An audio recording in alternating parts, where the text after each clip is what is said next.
The political aftershocks from a dismissed federal case are rippling through Washington. Kash Patel, the FBI director handpicked by President Donald Trump, is signaling a dramatic escalation. According to Patel, the Trump administration is, quote, not done with its pursuit of former FBI Director James Comey, even after a federal judge threw out Comey's indictment.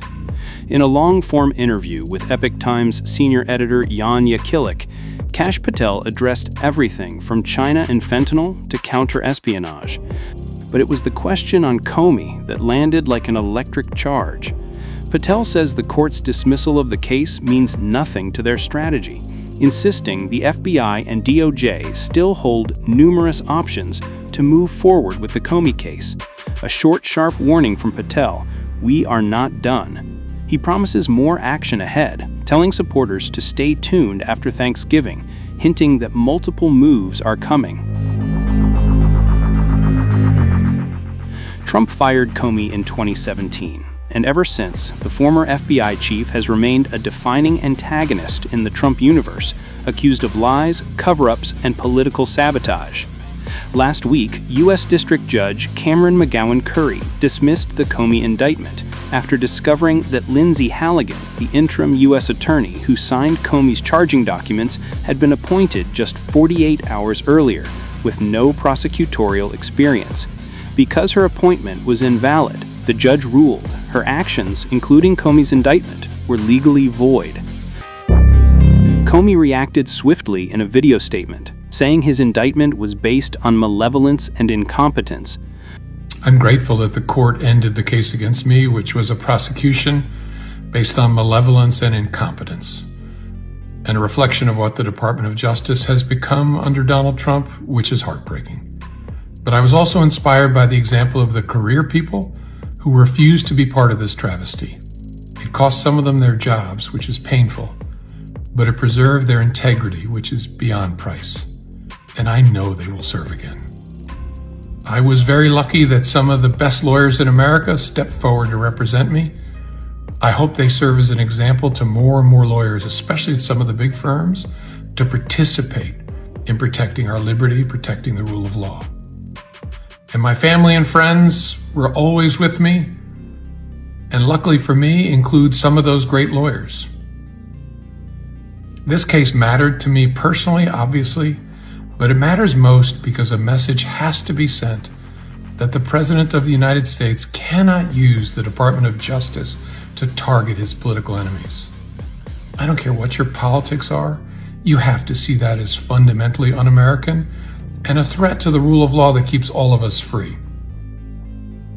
I know that Donald Trump will probably come after me again, and my attitude's going to be the same. I'm innocent, I am not afraid, and I believe in an independent federal judiciary, the gift from our founders that protects us from a would-be tyrant.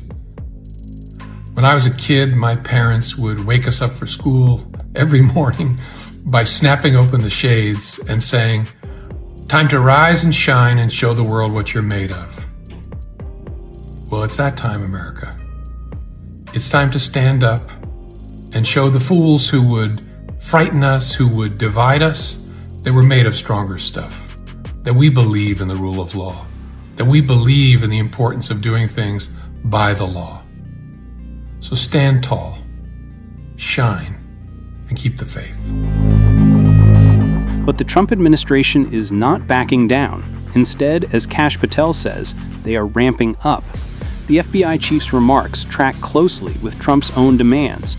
In a fiery post on Truth Social earlier this year, Trump urged Attorney General Pam Bondi to act fast, calling Comey and others guilty as hell and declaring that justice must be served now. Bondi herself echoed that forcefulness after the dismissal, vowing immediate appeal and promising to hold Letitia James and James Comey accountable for their unlawful conduct. At the White House podium, Press Secretary Caroline Leavitt batted away claims that Trump was going after political enemies. So Caroline, is the president more determined now, since the judge's ruling today, to go after James Comey and Tish James, and if so, why? I wouldn't say he's going after them. I think the president is more determined than ever to see accountability in this country, yes, and to correct the wrongs of the weaponization of our justice system that we saw under the previous administration and Joe Biden. The judge's dismissal of the case has clearly triggered a new round of strategizing inside Trump world. Patel insists that the FBI and DOJ still have procedural, administrative, and prosecutorial avenues available. He declined specifics, but his message was unmistakable. So the Comey case is not closed, not by Trump, not by Patel, and not by a Justice Department that is now preparing for the next phase of a legal and political fight. The court may have slammed one door shut, but the Trump administration is already looking for others to pry open.